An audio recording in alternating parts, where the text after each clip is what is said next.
이어서 이재명 대표가 검찰에 출석했을 당시에도 언급했던 사건이죠. 대장동 일당으로부터 아들이 퇴직금 명목으로 50억 원을 받은 곽상도 전 국민의힘 의원에 대해서 1심 판결로 무죄가 나왔는데요. 관련해서 준비된 영상 먼저 보고 오시겠습니다. 어느 정도 예상은 했었습니다. 무죄가 날 거라는 생각을 했고, 정치자금법도 저는 무죄가 날 거라고 생각했는데 그건 조금 유감스럽습니다. 아드님의 50억 퇴직금 수령에 대해서 어떻게 생각하십니까? 자기들 나름대로 평가를 하고 했다고 이제 하더라고요. 그런데 그 부분에 대해서 오늘 재판장께서도 적정한 건 아니지 않냐는 말씀을 하셨는데, 그 부분은 저한테 책임을 물어야 될 게 아니고 그 회사에서 그 회사 경영하는 분들의 관점에서 이게 옳다 그러다 하는 판단이 내려져야 되는 거 아니냐. 저하고는 전혀 무관한 사항입니다. 50억 원을 받은 곽상도 전 의원이 무죄를 선고받았습니다. 며칠 전 조국 전 장관 딸의 장학금 600만 원은 뇌물이라고 철퇴를 가한 사법부가 퇴직금 50억 원에 대해서는 솜방망이입니다. 아니, 솜방망이로도 때리지 않은 꼴입니다. 결혼해서 독립한 아들이 받은 돈을 아버지에게 준 돈이라고 볼 수 없기 때문에 뇌물이 아니다라는 재판부의 판단. 여기에 지금 정치권의 후폭풍이 상당히 거셉니다. 박찬원 교수님 어떻게 보셨는지요? 네, 국민들이 굉장히 충격적으로 받아들이는 사건이에요. 국민들의 법감정. 아니, 300만 원 월급 받던 분이 몇 년 일했다고 퇴직금을 50억을 받는다? 정말 이거를 무죄라고 얘기할 수 있는 사람, 상식적으로 무죄라고 바라보는 국민은 단 한 명도 없을 겁니다. 법원의 이번 판결은 네. 국민들의 법감정에 정면으로 위배되는 거예요. 일단은 대장동 게이트 이제 두 가지 문제가 있는데, 하나는 법원이 어떻게 보면은 뇌물의 어떤 새로운 지평을 열어준 거 아니냐. 이제는 소위 로비를 하고 싶으면은 네. 장성한 자녀를 갖다가 채용을 하면 네. 그리고 거기다가 퇴직금 몇십억씩 주면 결혼해서 독립을 해야 되죠. 그렇죠. 네. 그러면은 이건 합법적인 이제 퇴직금이 돼버리는 거예요. 그건 절대 뇌물일 수가 없는 겁니다. 네. 아니 이렇게 뇌물을 갖다가 합법적으로 줄 수 있는 방법을 열어주는 게 이게 사법부입니까? 국민들이 도저히 납득할 수 없는 거죠. 그리고 두 번째, 지금 대장동에 대한 수사가 과연 맥을 제대로 잡고 있는 거냐라는 거예요. 그동안에 대장동과 관련돼서 이걸 마치 이재명 게이트로만 지금 수사를 하고 있거든요. 근데 대장동 게이트 지금 관련돼서 나오는 거 보면 언론도 관련돼 있습니다. 법조계 관련돼 있습니다. 정치계 관련돼 있습니다. 한마디로 얘기하면 대장동 게이트예요. 그런데 이 수사가 다른 쪽은 수사가 전혀 안 되고 있고 제대로 안 되고 있고 오로지 이재명만이에요. 그러다 보니까는 검찰 수사의 탄력이 지금 녹취록이 공개되면 탄력이 붙을 거다. 또는 남욱 변호사가 기욱하면 탄력이 붙을 거다. 누가 들어오면 탄력이 붙을 거다. 유동규가 입 열면 탄력이 붙을 거다. 정진상이 구속되면 탄력이 붙을 거다. 검찰 수사가 도대체 언제 탄력을 붙냐는 겁니다. 이거는 수사의 맥이 지금 한쪽에 쏠려 있고 균형되게 되지 못할 뿐만 아니라 제대로 이 수사의 본질에 다가서고 있지 못하기 때문에 네. 이런 얼토당토하는 50억의 뇌물을 갖다가 무죄로 선고하는 이런 일이 발생한 거다. 그렇기 때문에 국민들이 대장동 게이트의 본질을 다시 한번 깨우치는 그런 어떤 좀 계기점으로 삼아야 되지 않나 봅니다. 네. 법원이 이런 판단을 내린 이유, 김용남 의원님께서 보시기에 이게 법원이 솜방망이 처벌을 했다고 봐야 될까요? 아니면은 검찰의 수사가 좀 부실했다고 봐야 될까요? 이유는 어디에 있다고 보십니까?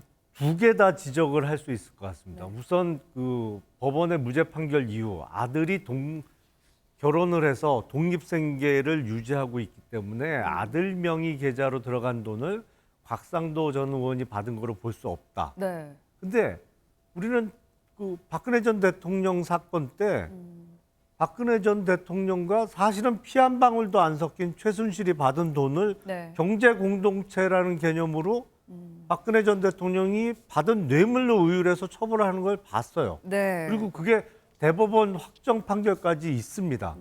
그러면 아니 부자 간의 경제 공동체가 안 된단 말이야? 이런 의문이 당장 생기죠. 네. 저도 두 개 사건을 놓고 보면 이번 1심 판결은 잘 이해가 안 돼요. 여권에서도 우려가 좀 많죠, 이번 예. 판결에 대해서. 아니 100번을 양보해서 그러면 경제 공동체로 묶을 수 없다. 네. 아버지와 아들은 엄연히 다른 경제 그 주체이기 때문에 뭐 달리 봐야 된다 그러면 사실은 법률적으로는 제3자 뇌물이 될 수 있거든요. 곽상도 의원이 부정한 청탁을 받고 네. 이 사람한테 돈을 줘라. 네. 그래서 글로 들어갔잖아요. 그러면 이게 제3자 뇌물이 되는 것이고 그러면 제3자 뇌물로 기소를 했으면 재판부에서 결과가 좀 다르게 나왔을까요? 사실은 뇌물죄하고 제3자 뇌물하고는 상당히 유사한 범죄이고 기본적인 사실관계가 동일하다고 볼 수도 있어요. 법률적으로 이걸 경제 공동체로 부자를 보느냐 아니면 네. 독립된 경제 주체로 보느냐의 문제이기 때문에 이 정도 사안이면 재판부가 네. 이게 법리적으로 뇌물죄로 의율하기는 어렵겠다 싶으면 제3자 뇌물죄로 공소장 변경 요구를 할 수도 있거든요. 무죄 판단이 아니라. 예. 근데 그런 게 안 이루어졌어요. 네. 그래서 그런 의미에서 이번 1심 무죄 판결은 법조인으로서 보기에도 대단히 아쉬운 점이 많이 있고 또 하나 지적하자면 역시 검찰의 수사 미진을 지적하지 않을 수 없습니다. 네. 이게 뭔가 아들의 역할이 분명히 있었던 것 같아요. 대장동 일당과 이 사업을 하면서 부동산 시행 업체라는 건 직원 수가 그렇게 많지 않거든요. 네. 몇 명 안 돼요. 그러니까 다 알 수밖에 없어요. 무슨 일이 벌어지고 있는지. 그러면 아들의 역할도 있었고 또 이게 어떤 대장동 사건과 관련한 어마어마한 천문학적인 범죄 수익의 배분의 성격도 있었을 텐데 이 부분에 대한 수사 미진도 있었던 것으로 보입니다. 네. 최 의원님, 이게 이제 법리로 보면은 상당히 좀 복잡하고 좀 많이 어려워서 저도 좀 헷갈리긴 하는데 그러니까 이제 그런 것 같아요. 다른 사람의 입을 통해서 전달된 얘기, 그러니까 이른바 이제 전문 진술을 그렇죠. 원칙적으로 허용하지 않으니까 이 부분은 무죄가 됐다. 뭐 이런 얘기거든요. 네, 그러니까 곽상도 전 의원이 돈을 달래 아들을 통해서 얘기가 왔어. 이제 이런 게 이 녹취가 그러니까는 곽상도 의원이 직접적으로 얘기를 했는지 안 했는지 모르기 때문에 이게 무죄라는 거 아니에요. 예. 그렇게 적용을 한다면 지금까지 대장동 관련해서 여러 녹취에서 나오는 이재명 대표 관련해서도 그러면 이것도 영향을 미칠 수 있는 거 아니냐 이런 얘기가 많이 나오거든요. 그러니까 요거는 제한적으로 좀 봐야 될 것 같아요. 그러니까 전문 증거라고 하는데 이제 그 여기에서 주장한 거는 김만배 씨가 허풍 떤 거라는 거잖아요. 한마디로 얘기하면은 네. 내가 다른 사람들한테 좀 공통 비용을 많이 좀 부담하기 위해서 내가 좀 허풍을 떨었으니 이거는 내가 아니다라고 얘기를 내가 이제 직접 그 곽상도 의원에게 돈 주려고 한 건 아니다라고 얘기를 한 거잖아요. 뇌물이 아니라고. 근데 저는 이걸 보면은 사실은 정영학 녹취록이 이번 대장동 사건에서 사실상 스모킹 건처럼 아주 활용된 거 아니겠습니까? 네. 많은 얘기들이 나올 때마다 이 정영학 녹취록을 풀면 책 몇 권 두께가 된다는 거 아닙니까? 네. 자, 그렇다면 이게 그렇다고 다 진술 능력을 상실하느냐, 그 증거 능력 상실하느냐? 저는 그렇게 보진 않고 다만 김만배가 얘기했던 것처럼 김만배가 그랬잖아요. 나는 이지스함이라고. 나는 뭐 언론이든 뭐든 내가 방패막이 다 할 수 있기 때문에 나를 믿고 따라오면 된다고 해서 저는 오히려 김만배라는 사람이 갖고 있는 그 영향력을 입증했던 사례라고 보고 여기에 대해서 나머지 것도 그러니까 증거 능력이 없어서 굉장히 뭐 수사하는 데는 안 할 것이다. 그렇지는 않을 거라고 봐요. 다만 재판부가 이 부분을 너무 저는 제한적으로 해석했다고 생각을 하는 겁니다. 사실은 그런 측면에서 법은 최소한의 상식이라고 하는데 저는 그 재판부가 뭐 검찰의 김영남 의원의 말씀처럼 부실한 기소도 있었겠지만 재판부가 적극적으로 여기에 대해서 너무 혐의 적용을 하지 않은 것으로도 저는 해석이 되기 때문에 이 부분이 그렇다고 정영학 녹취록 자체가 이제는 신빙성이 없으니 뭐 완전히 이것은 증거 능력 상실했다. 이렇게 좀 확대 해석하기에 좀 무리가 있고 저는 사실은 김만배 씨하고 곽상도 씨가 대학 동문이기도 하고 사실 법조에서 이어진 인맥도 있었거든요. 이런 여러 가지 고리들도 대단히 좀 말하자면은 유의미하게 보지 않고 그냥 증거가 안 되므로 우리가 이걸 입증하기 어렵다라는 식으로 아주 좀 말하면 소극적 해석을 했던 것 같기 때문에 정영학 녹취록에 대해서 이것이 앞으로도 수사와 재판에서 전혀 이제 증거 능력이 없을 것이다 예단하는 거는 저는 조금 그거는 과도한 해석이라고 생각합니다. 한 대변인 이번 판결에 대해서 조금 전에 저희가 영상도 봤지만 김의겸 대변인이 상당히 조금 이 비판하는 목소리를 높였어요. 근데 그럼에도 불구하고 일각에서는 예.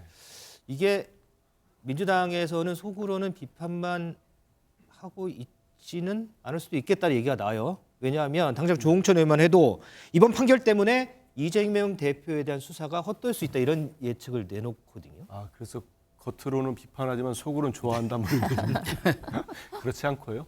좀 전에 우리 김용남 의원님 말씀하신 것처럼 저희가 어제 당내에 있는 검찰 독재 정치 탄압 대책위에서 긴급 기자회견 성명을 발표했습니다. 검찰에 대해서 왜 이재명 대표는 성남 시민구단 광고비 받은 거 가지고 후원 광고비 계약한 거 가지고 제3자 뇌물을 걸겠다고 그렇게까지 난리를 치고 있는데 이 부분에 대해서는 제3자 뇌물죄 자체를 적용도 안 했느냐 저희들이 강도 높게 지적을 했습니다.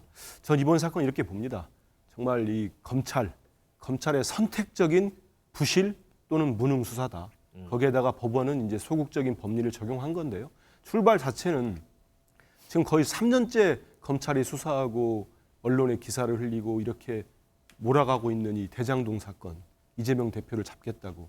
여기에서 거의 유일하게 돈이 들어갔고 인정됐고 한 부분이 이번에 곽상도원 50억 사건하고요. 50억하고 윤 대통령과 아주 가까운 윤석열 대통령 가까운 박영수 전 특검의 딸이 이제 대장동 아파트를 상당히 시세보다 낮게 분양을 받았죠. 네. 실제로 이제 현물 비슷하게 돈과 금품이 주고받은 아마 거의 유일무이한 한 2개 정도 되겠군요. 지금 곽상도원 건인데 이 건이 무죄가 났습니다.